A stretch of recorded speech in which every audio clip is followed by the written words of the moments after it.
Beetle.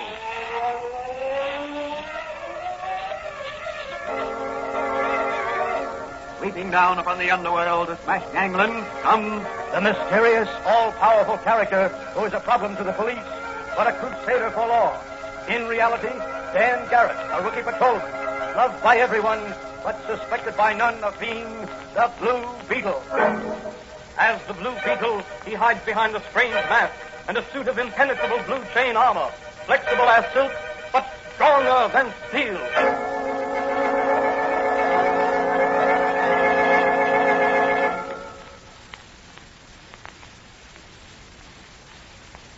Today's episode of the Fox feature, The Blue Beetle, is entitled Saved by a Hair. In all large cities, and even in smaller communities, there are unfortunates who are trying to live down a single misstep. Having served time in jail for some crime, generally a first offense, they have been paroled, released from jail with part of their sentence unserved, given a chance to try again to make useful citizens of themselves. Parolees, they are called. One misstep while on parole, and they may be returned to jail to serve out the full term of the sentence. Clever but heartless underworld characters have found the parolee a source of illicit income, and as a result, a widespread system of blackmail has sprung up. As our story opens, Patrolman Dan Garrett, who in reality is the Blue Beetle, is discussing the matter with his friend and confidant, Dr. Brown. You see, Doc, a fellow's up against it when these underworld vultures begin to hover over him. Why, how do you mean, Danny? Well, let's take the case of Jim Horton. He got mixed up with a bunch of young hoodlums in the neighborhood where he lived and got caught one night running away from the scene of a store robbery. Was he one of the robbers? He claimed not, but the court found him guilty. He got 5 years. Oh, yes. I remember the case now. Well, some friends and the parish priest got up a petition and presented it to the parole board. As a result, he was paroled with 4 years yet to serve. And what happened? His friends got him a pretty good job. But as soon as he got to work, the underworld got busy and tried to persuade him to come in with them and make some real money. Told him he'd never succeed honestly because of his prison record. Did he go in with them? No, he refused. Said he preferred to go straight. Wise decision. Ordinarily, yes. But the gang wouldn't let him go straight. They wanted him to give them inside information about the place where he worked. They threatened to frame him and have his parole canceled so he'd be sent back to jail. But what can those gangsters hope to gain by such tactics? A recruit for their campaign of crime, inside information about the place where the parolee works, power over first offenders and so forth. And where is Horton now? Back in jail on a charge of robbery with a gun. Framed evidence, I'm certain. Do you consider the case big enough to enlist the services of the Blue Beetle? Any case that affects the welfare of the unfortunate is big enough to interest the Blue Beetle. And what are you going to do?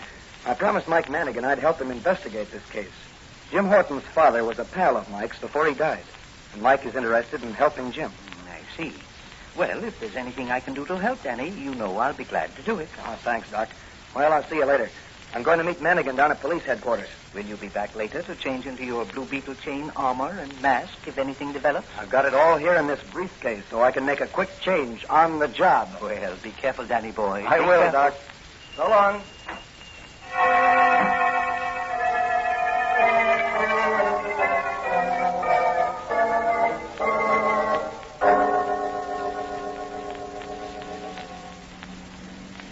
Where are you heading for, Mike? The old Empire warehouses on Dock Street. What's down there? And I got a mysterious phone call from Joe Riley to meet him down there. He's been working on the Helen Downey kidnapping case. Oh, yes. She's the daughter of the parole commissioner, isn't she? That's right. What's he found? And he didn't say. He just told me to meet him in front of the... Hey, look at that car coming. Say, here's where we make a pinch for speeding. Look out, Mike. Machine gun. Wait, what now? Manigan, somebody fell or was pushed out of that speeding car. Pull over to the curb, Mike. Yeah. And them guys were shooting at us. Did they get you, Mike? No. How about you, Danny? Not a scratch, but it was close. You hop out and take a look at the body, Danny, while I see if I can trail that other car. Never mind that car now, Mike. I've got the license number. Go phone for an ambulance while I look at this poor fellow. Okay. I'll be back in a minute. There's a drugstore on the corner.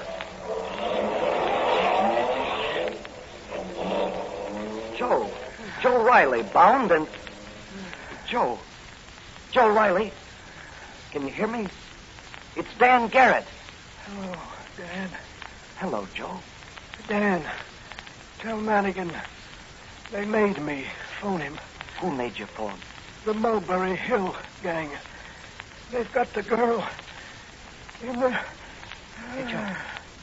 Joe, where have they got the girl? Dead. Who is it, Danny? The ambulance will be right. Hey, that's Joe Riley. It was Joe Riley. Dead? Yes. Who done it? Did he say? Yes, the Mulberry Hill gang. That's the gang that hangs out in Gus Heinrich's bar and grill. What's the matter, officer? Oh, drunk. And a cop at that. He ain't drunk. He's been shot. Shot. Say, I thought I heard some shots a while back. Here comes the ambulance, Mike. Stand back there, mister. Give him all the air he can get. Well, then he ain't dead. He's hurt badly. What's the matter? Somebody hurt, I guess. Yeah, looks like a cop. Yeah, stand back now, all of you. Make way there. Over here with that stretcher. Easy with him, boys. He's pretty weak from loss of blood. But, Dan, I thought you said... Don't let on, Mike. We may be able to learn more if the gang thinks Riley's still alive.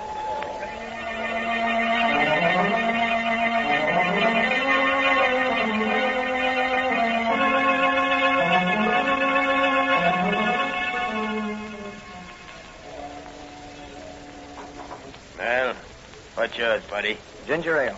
And what? And nothing. Just plain ginger ale. Dan Garrett's a policeman, Ed. Policemen don't drink. Oh, yeah? Since when? Hello, Drummond. I see you're in civilian clothes, Garrett. Is this your night off? No, it's my uniform's night off. Clever guy, Garrett. You should be on the radio. You think so? Yes. Oh, say, I hear Joe Riley in your precinct got bumped off tonight. Your information must have come from the wrong source. Riley's still alive, and he's talking. Really?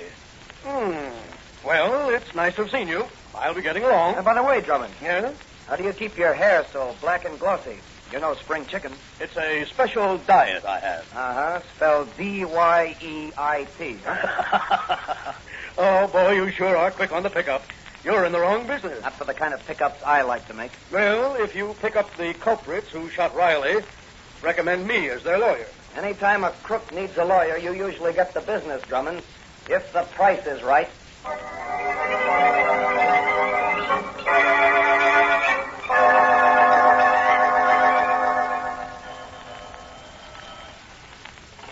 Hello? Yeah, this is Heinrich. Oh, hello, Drummond. What's that? Riley ain't dead. What? Dan Garrett, the cop? Oh, sure I will. I'll get some of the boys down there right away, and we'll take the girl to a new hideout. Sure, right away. The Blue Beetle. Yes, the Blue Beetle. What do you want? I ain't hiring no entertainers for my cafe. Whom do you hire to do your kidnapping? What? Oh, so Joe Riley... Talk plenty. And so did you over that phone just now. I don't know nothing. You'd better learn something mighty quick. The Blue Beetle doesn't waste time. You got nothing on me. I am a respectable cafe owner. Come out from behind that desk, Heinrichs, before I blast you with my magic ray. Now, take it easy, Blue Beetle. I don't know nothing about Joe Riley. Where have you hidden Commissioner Downey's daughter? I don't know nothing of... Come on, speak up before I tear you apart. Who shot Riley and kidnapped Helen Downey? I don't know nothing. Get up or I'll give you some more of the same. I can't tell you. The big boss will kill me. Come on, get up on your feet. You're going to tell me what I want to know. What's the matter, Gus? Say, it's the Blue Beetle. Hey, Eddie, give me that bottle. And where you are, or I'll... Got him. Got the Blue Beetle with this paperweight. That's good work, Gus. He's out cold. What do we do with him? Tie him up. We'll take him out to the old... Wait a minute. Hello? Who? Yeah. What? Joe Riley was already dead when the ambulance picked him up. Then he didn't talk. Good. What? Mannigan is on his way over here? What about? Oh, my license plate on the murder car.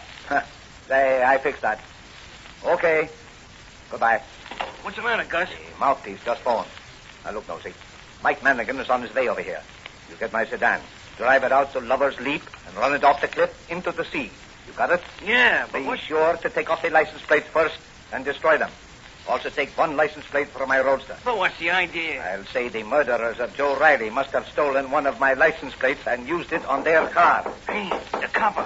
What about the Blue Beetle here? I'll take care of him. Beat it, Nosey. Out the back way.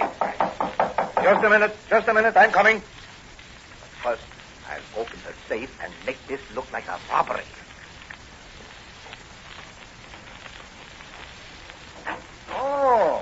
it's you, Officer Mannigan. Come in. I want to glad you talk to came. you, Heinrich.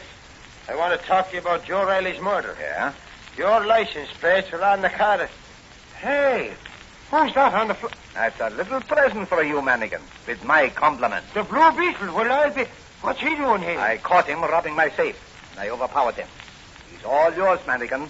A suitable reward for a brave and capable guardian of the law.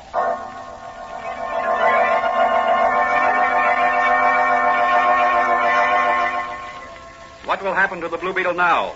Will he be taken to police headquarters and unmasked? Or will he escape and pick up the trail of the murderous kidnappers? Is there some connection between the kidnapping of the parole commissioner's daughter and the parole racket? These questions will be answered in the next episode of The Blue Beetle.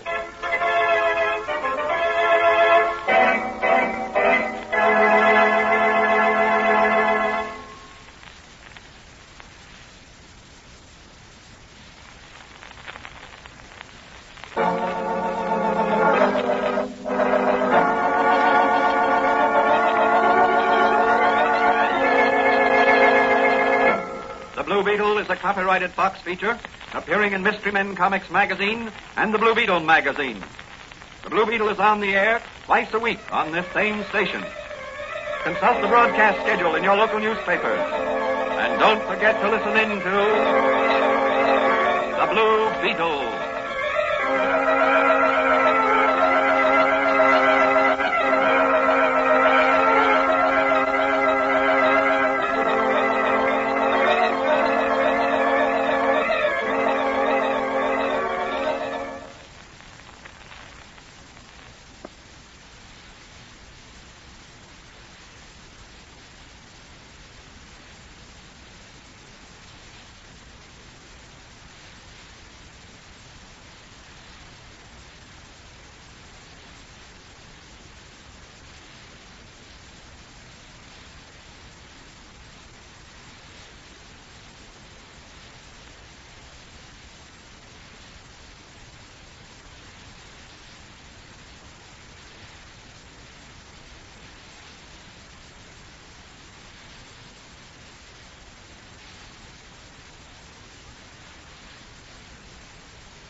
Beetle.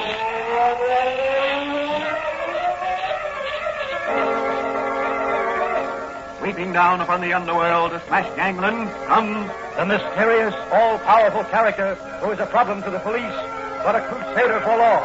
In reality, Dan Garrett, a rookie patrolman, loved by everyone, but suspected by none of being the Blue Beetle. As the Blue Beetle, he hides behind a strange mask and a suit of impenetrable blue chain armor, flexible as silk, but stronger than steel.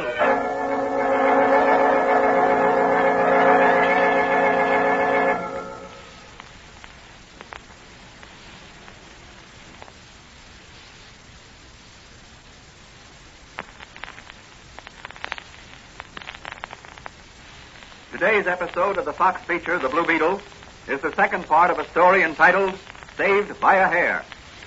In the first part of the story, Patrolman Dan Garrett has taken on the investigation of the parole racket in an effort to save Jim Horton, the son of a friend of Mike Mannigan, from a long term in jail.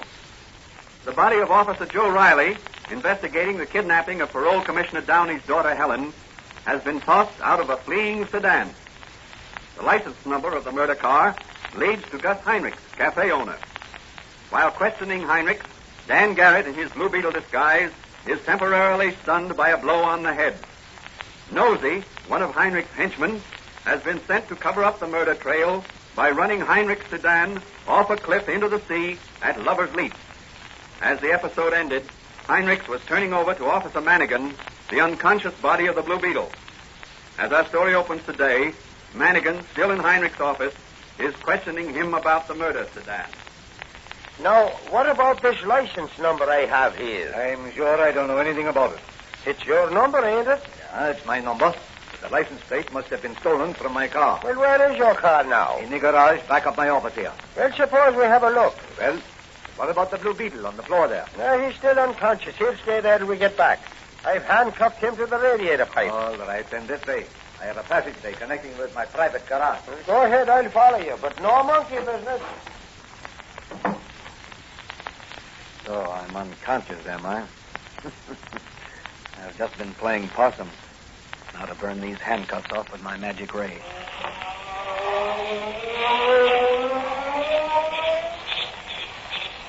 There. Now to catch Nosy with Heinrich's other car, the murder car. Before he runs it off, Lover's Leap into the sea. I'll need that car for evidence. And maybe I can pick up the kidnap trail from Nosy.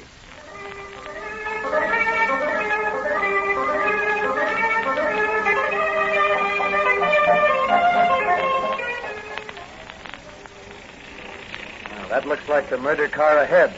Only one man in it. It must be Nosy. Yes, he's turned off on the road to Lover's Leap.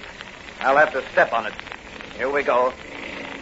Now, this motorcycle can certainly travel.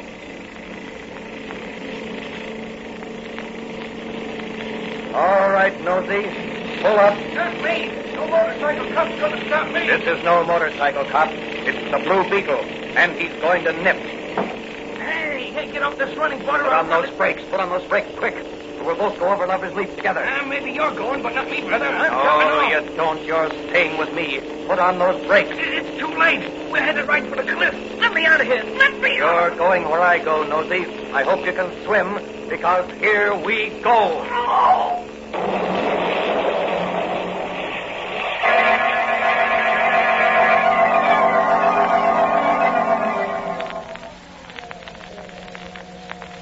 Well, Officer Mannigan, I hope you're satisfied. Not completely. I'll continue with my investigations elsewhere. Good. And don't forget to pick up the Blue Beetle in my office. Oh, I'll pick him up all right. It'll sure be a feather in me cap. Well, here we are at my office. You tell the DA I'm at his service to testify against the Blue Beetle anytime Where is the Blue Beetle? Flying right there. Yeah, but he ain't now. And here's me handcuffs going right through. This is serious. We've got to catch that thief. Yes, but how? He's a slippery one, that Blue Beetle. That's your job, Mannigan. Better get busy or I'll report you to the commissioner for negligence. No wonder our city is overrun with crooks. What we need is better police protection.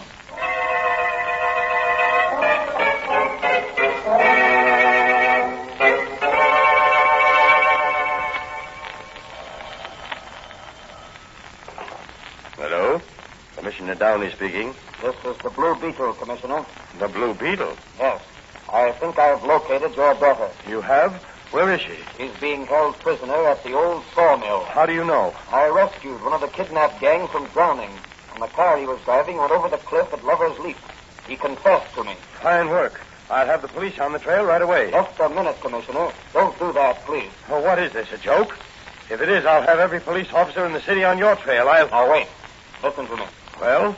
There's a chance of rescuing your daughter and apprehending a lot of crooks if this matter is handled right. What do you mean, handled right? Now, first, tell me, have you received any ransom demands from the kidnappers? No, not a word of any kind. Have you anything that might be of value to a gang of crooks?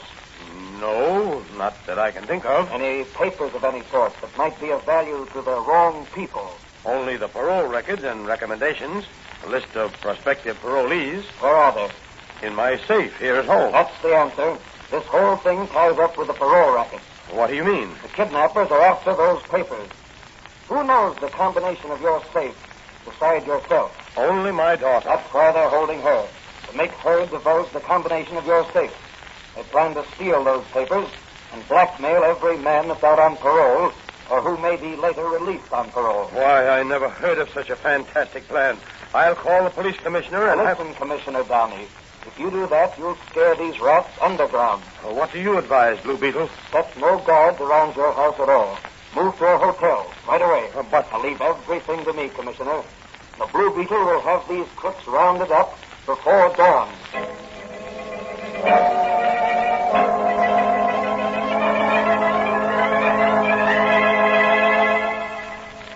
Now, look, Miss Downey. We want the combination of your father's safe.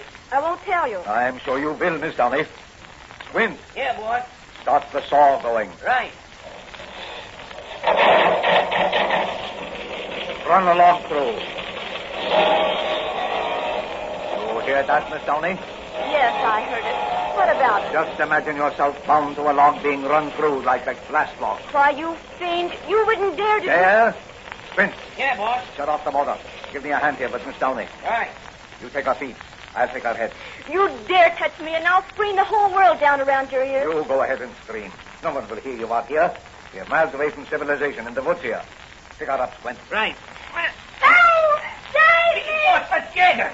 I mean, noise don't stand a woman's yelling. Tie her to that log on the saw rack while I stick this gag in her mouth. Yeah. Help! Now, Miss Downey, one last chance.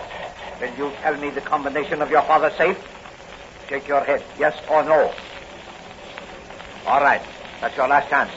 Nobody knows you're here. Nobody knows we're here. Start the saw, Squint. Oh, hold it, Spence. So, you're ready to talk, Miss Downey. Another foot, and it would have been too late. Remove the gag, Spence. Right, boss. Good. There. Now, Miss Downey, the combination. Dial left to 7. Right to 12. Then left twice to 8. And she's fainted, boss. What'll I do with her? We got what we wanted. We will let her go. She'll squeal. Now, start your saw, and let's beat it. Right, boss. Hey, what's that noise? The Blue Beetle. Stop that motor or I'll blast you. What'll I do, boss? Get away from that motor. Oh! That puts you out of the running, Squint. Now for you, Heinrichs. Where are you? Oh, there you go. Well, I'll get you later. The Blue Beetle's going to nip the whole gang of murderers, kidnappers, and racketeers.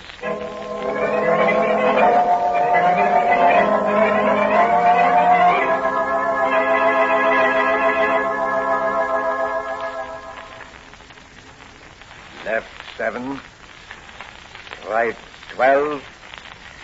Then left twice to 8. There. And now? The last scene of the play, Heinrich. The Blue Beetle? Yes, and he's going to nip. Not this time, Blue Beetle. Drummond, the mouthpiece, Gangland's famous old man counselor at law, who dyes his hair to keep him young-looking. I may be old, but I know my business. The law's never caught up with me yet, and they never will. I'm too clever for them. You're not dealing with the law now. You're facing the Blue Beetle. But the Blue Beetle will never nip again. Put down that gun, Drummond. Not till I've wiped out you and Heinrich. Not me, Drummond. I didn't squeal. No, but you were trying to double-cross me. So here's one for you, Heinrich, and one for you, Blue Beetle. Drummond, your hair, it's turning white. White?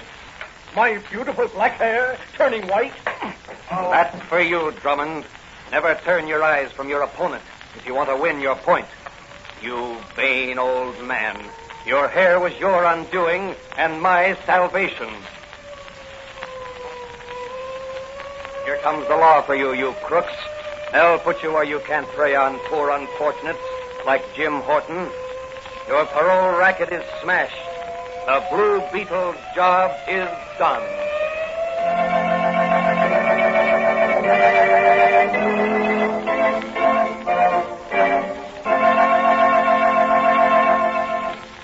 And so the Blue Beetle smashed another racket and won another battle in his crusade against crime.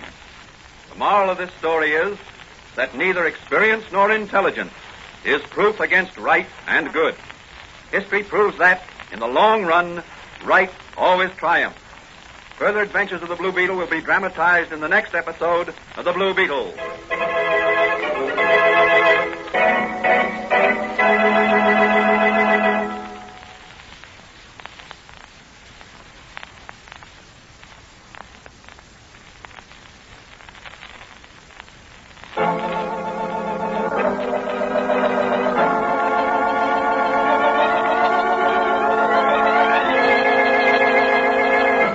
The Blue Beetle is a copyrighted Fox feature appearing in Mystery Men Comics magazine and the Blue Beetle magazine. The Blue Beetle is on the air twice a week on this same station. Consult the broadcast schedule in your local newspapers. And don't forget to listen in to The Blue Beetle.